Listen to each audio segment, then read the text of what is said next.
Υπομονή κύριε, υπομονή. Θα πληρωθείτε. Δεν έχουμε λεφτά σήμερα. Εμπρός. Μάλιστα ο ίδιος.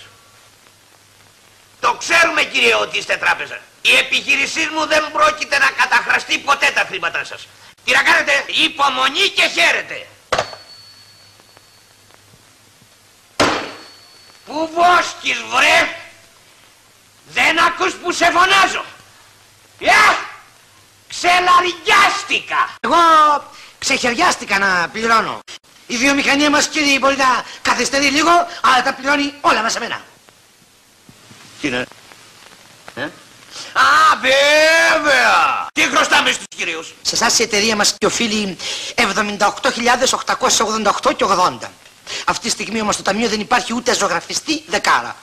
Αν θέλετε όμως να ζωγραφίσετε καμιά εσείς.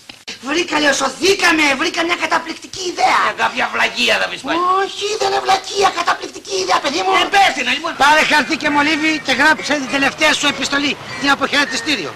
Γράφε λοιπόν. Πού να γράψω. Λοιπόν, έτοιμος είσαι? Ναι. Δεν αντέχω άλλο. Άλλο. Με πνίξανε τα χρέη. Χρέη.